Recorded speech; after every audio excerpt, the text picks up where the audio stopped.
প্রিয় শিক্ষার্থীরা, আশা করি তোমরা প্রত্যেকেই ভালো আছো। Lakers public school and college কর্তৃক আয়োজিত অনলাইন ক্লাসে তোমাদের সকলকে স্বাগত জানাচ্ছি। আমি শামীম আহমেদ। আমরা আশা করি আমরা খুব শীঘ্রই বর্তমান যে ক্লান্তিকাল যাচ্ছে, এই ক্লান্তিকাল অতিক্রম করে সশরীরে আমরা আমাদের নিজ নিজ কলেজে নিজ নিজ ক্লাসরুমে অবস্থান করতে পারবো এবং ক্লাস করতে পারবো, এই প্রত্যাশা আমরা করি। প্রিয় শিক্ষার্থীরা, পূর্বের ক্লাসে তোমাদের উচ্চতর গণিত প্রথম পত্রের অষ্টম অধ্যায় ফাংশন এবং ফাংশনের লেখচিত্রের উপর একটি ক্লাস আমরা করেছিলাম। তোমরা প্রত্যেকে উপস্থিত ছিলে। আজ আমি অষ্টম অধ্যায়ে দ্বিতীয় লেকচার নিয়ে আলোচনা করছি। তোমার বইয়ের 5 নং অঙ্কের জিতে প্রশ্নটা হচ্ছে f such that r minus 3/2 tends to r, f of x সমান x minus 1 divided by 3x minus 2। যখন f such that r tends to r অর্থাৎ f of x থেকে 3x minus 2, 3x minus 2 এখানে বলছে 3/2, অর্থাৎ x এর মান যদি এখানে 3/2 বসানো হয় তাহলে f of x যে ফাংশনটা, সেই ফাংশনটা সংজ্ঞায়িত হবে না।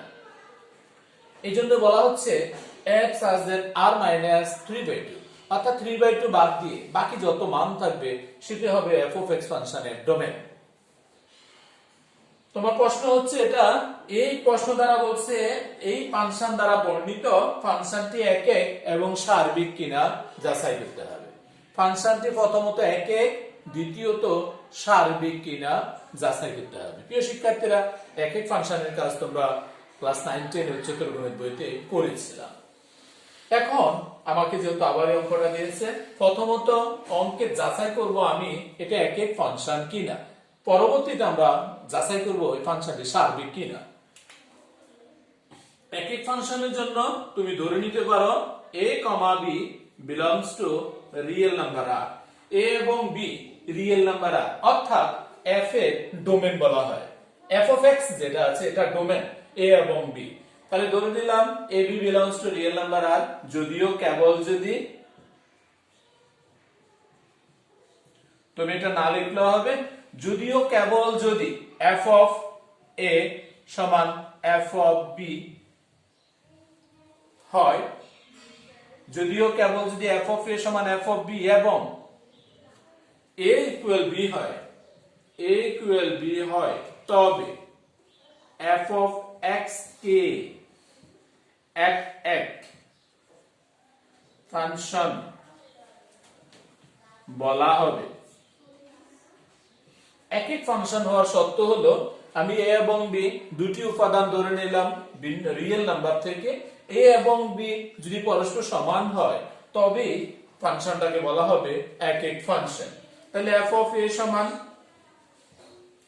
a minus 1 divided by 3a minus 2 এবং f of b equal b minus 1 divided by 3b minus 2। যেহেতু এখানে বলছি f of a সমান f of b, তাহলে এবার লিখব প্রশ্ন মতে f of a equal হচ্ছে f of b, বা f of a সমান a minus 1 divided by 3a minus 2 সমান b minus 1 divided by 3b minus 2। পরবর্তীতে যদি এখানে কাজ করা হয় তুমি আর গুণন করবা, a minus 1 দ্বারা গুণন করতে হবে 3b minus 2 কে, সমান b minus 1 দ্বারা গুণন করবা 3a minus 2 কে। যদি গুণন করা হয় 3ab minus 2a minus 3b plus 2 সমান 3ab minus 2b minus 3a plus 2। প্রিয় শিক্ষার্থীরা, আমি গুণন করে এতটুকু পেলাম। একক ফাংশনের প্রত্যেকটা অঙ্ক তোমাকে এভাবেই সলভ করতে হবে। তাহলে বা আমি যদি ইচ্ছা করি 3ab কাটতে পারবো, প্লাসের 2 কাটতে পারবো, কারণ এক পাশ থেকে আরেক পাশে নিলে ধনাত্মক চিহ্ন ঋণাত্মক চিহ্ন একত্রে হয়ে যাবে। 3a প্লাসের আসবে 3a, ডান পাশে রয়েছে মাইনাসের 2b, প্লাসের আসবে 3b, কারণ এই মাইনাসের 3b কে ডান পাশে নিলে পক্ষান্তর হলে চিহ্ন চেঞ্জ হয়ে যায়। তাহলে a ইকুয়াল পেলাম b। সো a সমান b, যেহেতু a সমান b তার মানে ফাংশনটি একক। ফাংশনটি এক। আশা করি একক ফাংশন যেভাবে করা হলো তোমরা প্রত্যেকেই বুঝতে পেরেছো। এখানে ফাংশন মানে হচ্ছে f of x। প্রিয় শিক্ষার্থীরা, প্রথমত আমি প্রমাণ করলাম অঙ্কের চাহিদা অনুযায়ী ফাংশনটি একক কিনা, সেটা প্রমাণ হলো। এবার আমাকে প্রমাণ করতে হবে এই ফাংশনটি সার্বিক কিনা। সার্বিকের জন্য তুমি প্রথমত লিখতে পারো, যেহেতু প্রশ্নে ছিল f such that r minus 3/2 tends to r, এই প্রশ্ন থেকে, এই অংশ থেকে f of x সংজ্ঞায়িত নয়। এই কথা অনুযায়ী f of x টা কি হবে? সংজ্ঞায়িত নয়। কোথায় সংজ্ঞায়িত নয়? x এর পরিবর্তে যদি এখানে 3/2 বসানো হয় 2 - 2 0, অর্থাৎ এর জন্য ফাংশনটি কি নয়? সংজ্ঞায়িত নয়। তো যেহেতু সংজ্ঞায়িত নয়, আমরা খুব সহজে বলে দিতে পারি এই ফাংশনটা কি নয়? সার্বিক ফাংশনও নয়। যেহেতু আমার অঙ্কের কিছু ক্রাইটেরিয়া আছে, সেজন্য আমাকে অঙ্কটা আরো কিছু কাজ করে নিতে হবে। ধরে নিই y সমান f of x সমান x minus 1 divided by 3x minus 2, বা y সমান x minus 1 divided by 3x minus 2। যদি আর গুণন করা হয় 3xy minus 2y সমান হচ্ছে x minus 1। তাহলে বা 3xy মাইনাস এর আসবে x সমান সমান 2y minus 1। এই মাইনাসের 2y কে ডান পাশে নিলে প্লাসের 2y হয়ে থাকে। x কমন নেব, থাকবে 3y minus 1 সমান 2y minus 1। অতএব x equal 2y minus 1 divided by পেলাম 3y minus 1। প্রিয় শিক্ষার্থীরা, সর্বশেষে আমাকে সার্বিক ফাংশন নির্ণয় করার জন্য আমি x ইকুয়াল বের করলাম 2y minus 1 divided by 3y minus 1। তার মানে x সমান যা পেয়েছো তা লিখবা 2y minus 1 divided by 3y minus 1 belongs to real number r হবে যদি ও কেবল যদি 3y minus 1 is not equal 0 হয়। তাহলে বা 3y is not equal 1, অতএব y is not equal 1/3। y এর মান যদি 1/3 হয় তাহলে এই ফাংশনটা কি হবে? আবার সংজ্ঞায়িত হবে না। তাহলে f এর রেঞ্জ, খুব সহজভাবে বলতে পারি f এর রেঞ্জ r of f সমান হচ্ছে রিয়েল নাম্বার r মাইনাস কত পেলাম 1/3 is not equal codomain is not equal codomain of real number r। প্রিয় শিক্ষার্থীরা, সার্বিক ফাংশন নির্ণয় করার জন্য যা করেছিলাম একটু মনোযোগ। প্রথমত যে ফাংশনটা দেওয়া ছিল এটাকে y ধরে x এর একটা ভ্যালু বের করলাম, সেটা 2y minus 1/3y minus 1। এই ফাংশনটা অসংজ্ঞায়িত হবে যদি হর is not equal 0 হয়। হরের যে মান পেলাম সেটা y এর মান যদি 1/3 হয় তাহলে এই ফাংশনটা অসংজ্ঞায়িত হবে। তার মানে f এর রেঞ্জ, অর্থাৎ আমি কোডোমেন আকার যখন বের করলাম f এর রেঞ্জ পেলাম r minus 1/3, কিন্তু আমার প্রশ্নে ছিল r minus 3/2। তাহলে যেহেতু এটা কোডোমেনের সমান নয়, তার মানে ফাংশনটা কি নয়? সার্বিক নয়। সহজভাবে বলা যায় যে ফাংশনটি বা f of x ফাংশনটি সার্বিক নয়। তার মানে আমাকে নির্ণয় করতে বলছে এই ফাংশনটি একক এবং সার্বিক কিনা। আমি দেখলাম অঙ্ক করে যে ফাংশনটি একক ফাংশন কিন্তু সার্বিক ফাংশন নয়, এটি দেখানো হলো। আশা করি তোমরা প্রশ্নটা এবং এটার সলিউশন প্রত্যেকে বুঝতে পেরেছো এবং খাতায় উঠিয়েছো। শিক্ষার্থীরা, তোমরা তোমার বইয়ের 6 নং অঙ্কগুলো দেখো। 6 নম্বরের অঙ্ক হচ্ছে এরকম যে f such that r tends to r K f such that r tends to r K f of x সমান x স্কয়ার দ্বারা সংজ্ঞায়িত করা হলে, অর্থাৎ ফাংশনটা যদি f of x সমান x স্কয়ার দ্বারা সংজ্ঞায়িত হয় তোমরা অনেকগুলো অঙ্ক দেখতে পাচ্ছ, সেখানে বলছে f ইনভার্স 9, আমি পরবর্তী অঙ্ক দেখলাম f ইনভার্স 25, তারপরে আরেকটি অঙ্ক লিখলাম f ইনভার্স 4,25, এর মান কত আমাকে নির্ণয় করতে হবে। এরকম আরো অঙ্ক রয়েছে, আমি তিনটা অঙ্ক দেখাচ্ছি, দেন পরবর্তী অঙ্কগুলা নিজেরা সমাধান করবে। প্রিয় শিক্ষার্থীরা, প্রথম অঙ্কটা হলো f ইনভার্স 9। তাহলে এই ধরনের অঙ্ক করার পদ্ধতি হচ্ছে, মনে করে নিবা f ইনভার্স x বা f ইনভার্স 9 সরাসরি লিখবা তুমি যে f ইনভার্স 9 ইকুয়াল হচ্ছে x, বা 9 সমান হবে f অফ x, বা সাজাই লিখি f of x equal 9, f of x সমান হচ্ছে x স্কয়ার যেটা অঙ্কে ছিল, বা x সমান প্লাস মাইনাস রুট 9, তার মানে হতে x এর মান পেলাম প্লাস মাইনাস 3।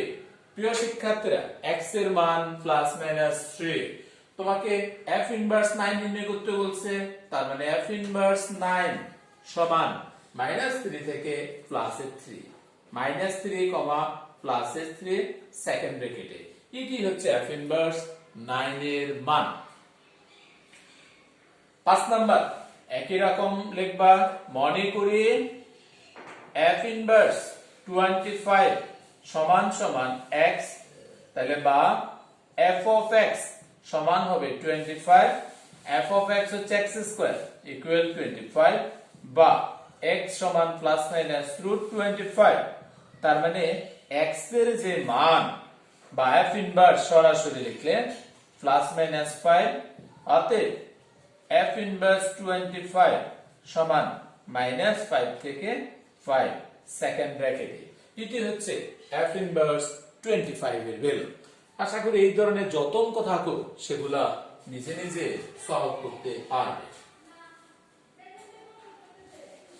প্রিয় শিক্ষার্থীরা, এবার 6 নাম্বার যে অঙ্কটা আমি উঠিয়েছিলাম সেই অঙ্কটার দিকে তাকাও। 6 নাম্বারের অঙ্কটা হচ্ছে f ইনভার্স 4,25। তাহলে তোমার অঙ্কে আছে f অফ x সমান x স্কয়ার, তাহলে তোমার সরাসরি f ইনভার্স থার্ড ব্র্যাকেটে 4,25 সমান x belongs to real number r, এখানে যদি একসাথে করা হয় সাজ দে 4 less or equal f of x less or equal 25। তোমাদের প্রশ্ন হলো less or equal কেন আসছে? কোন অঙ্কে যখন থার্ড ব্র্যাকেট দেওয়া থাকবে অসমতা চিহ্ন হবে less or equal, দুটোটা থার্ড ব্র্যাকেট অর্থাৎ তৃতীয় বন্ধনী দ্বারা আবদ্ধ হয় অসমতা চিহ্ন হবে less or equal। যদি শুধুমাত্র ফার্স্ট ব্র্যাকেট হয় বা সেকেন্ড ব্র্যাকেট হয় সেখানে হবে শুধু লেস দেন। এটা ওপেন ইন্টারভ্যাল, এটা ক্লোজ ইন্টারভ্যাল হিসেবে পরিচিত হয়ে থাকে। সমান শুরুতে যেটা লেখছে এটা জাস্ট বর্ণনার জন্য, এটা ততটা ইম্পর্টেন্ট নয়, তাহলে আমি এটা বসালাম।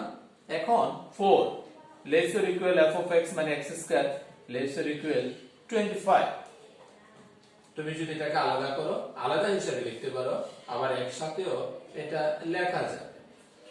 তাহলে প্রিয় শিক্ষার্থীরা, x belongs to real number r, such that 4 less or equal এটাকে মডিউলাস x স্কয়ার লেখা যায় less or equal 25। এখন যদি তুমি এটাকে আলাদা করতে চাও তাহলে আলাদা করার প্রসিডিউর হচ্ছে এরকম, এখানে x স্কয়ার যেহেতু 4, তাহলে একবার লিখতে পারবা 2 less or equal x less or equal 5, একবার 2 less or equal x less or equal 5, অথবা আরেকবার আসবে -2, অথবা 2 less or equal -x দিলাম less or equal তাও 5। আশা করি তোমরা এটা বুঝতে পেরেছো।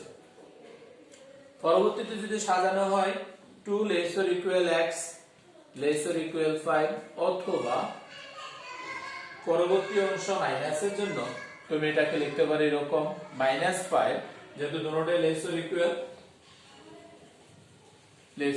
-2, অর্থাৎ পরবর্তী মানটা -5 থেকে ছোট অথবা সমান, বড় অথবা সমান, আর -2 থেকে ছোট অথবা সমান, এটা বোঝানো হচ্ছে। দুটাকে আলাদা করলে এভাবে, এর ভিতরে তুমি দুটাকে আবার একসাথেও করে লিখতে পারো, আমি একসাথে দেখালাম বিদায় এটার প্রমাণটা আসছে এরকম। অর্থাৎ যখন ক্লোজ ইন্টারভাল আকারে দেওয়া থাকবে, ক্লোজ ইন্টারভাল তখন তোমাকে এইভাবে, প্রিয় শিক্ষার্থীরা, এটা আবার আমি একবারে সহজ একটা জিনিস দেখাচ্ছি, এটাকে তুমি আবার এরকমও লিখতে পারবা, x সমান সমান প্লাস মাইনাস 2, দেন আবার f ইনভার্স 25 সমান x, তার মানে 25 সমান x স্কয়ার, তার মানে x সমান সমান হচ্ছে প্লাস মাইনাস 5। এই দুইটা থেকে আমি সেট আকারে যখন আলাদা করছি, আলাদা করলে একটা মান হবে 2 থেকে বড় 5 থেকে ছোট, আর একটা মান হবে -5 থেকে ছোট এবং 2 থেকে বড়, যেটাকে ক্লোজ ইন্টারভাল আকারে অথবা দিয়ে এই আকারে প্রকাশ করা যাচ্ছে। 6 নম্বরে যে অঙ্কগুলো আছে, 6 নম্বরের অঙ্কগুলো সেম ভাবে আশা করি তোমরা বুঝতে পেরেছো। শিক্ষার্থীরা, তোমার বইতে 7 নম্বরে কিছু অঙ্ক দেওয়া আছে, সাথে আমি অঙ্কটা উঠিয়েছি f such that r tends to r f of x সমান 2x minus 5 এবং g such that r tends to r g of x সমান বলছে x square plus 6। তোমরা সাথে দেখো অনেকগুলো অঙ্ক বলছে, সেখানে প্রথমত বলছে g f of 2 এর মান কত। প্রথম প্রশ্নটা বলছিল এরকম, g f of 2 এটার মান কত নির্ণয় করতে হবে। তাহলে প্রথমত তুমি কি করবা, f of 2, তাহলে f of 2 মানে কত, 2 into 2 minus 5, that means 4 minus 5 equal হচ্ছে -1। এটা কার ভ্যালু, f of 2। তার মানে এখন আমাকে বের করতে বলছে g f of 2 সমান, অর্থাৎ f of 2 এর মান তুমি বলে ফেলেছো -1, তার মানে f of 2 এর মান -1 যখন হয়ে গেছে, এই হচ্ছে -1। এবার আমাকে g অর্থাৎ x এর পরিবর্তে -1 স্কয়ার প্লাস 6, অর্থাৎ 1 প্লাস 6, তার মানে হচ্ছে 7। g of 2 বলতে এখানে g of x এর মান -1, x এর পরিবর্তে -1 বসাবা, তার মানে -1 স্কয়ার, দেন যা পাও। প্রিয় শিক্ষার্থীরা, আশা করি তোমরা এই অংশটুকু বুঝতে পেরেছো। আমি আরেকটি অঙ্ক করাচ্ছি, সেটা বলছে লাস্টেরটা f g of 5। প্রথমত তুমি g of 5 এর ভ্যালু বের করবা, অর্থাৎ 5 স্কয়ার প্লাস 6, 25 প্লাস 6 ইকুয়াল হচ্ছে 31। আমার মূল অঙ্ক হচ্ছে f g of 5, তার মানে f of x 2x minus 5, f of x এর ভ্যালু হচ্ছে 31, তাহলে 2 into 31 minus 5, তাহলে 2 into 31 মানে 62 minus 5, 62 থেকে যদি -5 মাইনাস করা হয় তাহলে কত হবে, 5 আছে 7, 57। এটি হচ্ছে f g of 5। প্রিয় শিক্ষার্থীরা, সাথে এরকম অনেকগুলো অঙ্ক রয়েছে, পরবর্তীতে অনেকগুলো অঙ্ক পাবা, যেমন f g of 2, এটাকে বলা হয় থাকে f o g, মানে সংক্ষেপে বলা হয় থাকে এটাকে f o g মানে f g of x সংক্ষেপে। আবার যদি কখনো থাকে g f of 2, that means এটাকে বলা হবে gof, gof 2, gof। তাহলে একটা হচ্ছে fog x, আরেকটাকে বলা হয় থাকে gof x। দেন প্রত্যেকটা অঙ্ক তোমাদেরকে এভাবে বের করে নিতে হবে। অঙ্কগুলো ইম্পর্টেন্ট অঙ্ক, এমসিকিউ এর জন্য আবার 2 নম্বরের জন্য এসে থাকে। প্রিয় শিক্ষার্থীরা, আশা করি আজকের ক্লাসে যে অঙ্কগুলো আলোচনা করা হয়েছে প্রত্যেকে খাতায় অঙ্কগুলো উঠিয়েছো, বুঝতে পেরেছো। একইভাবে আরো অনেকগুলো অঙ্ক রয়েছে যা আমি তোমাদেরকে করাইনি, তোমরা চেষ্টা করলে বাকিগুলো পারবে। ধন্যবাদ সবাইকে।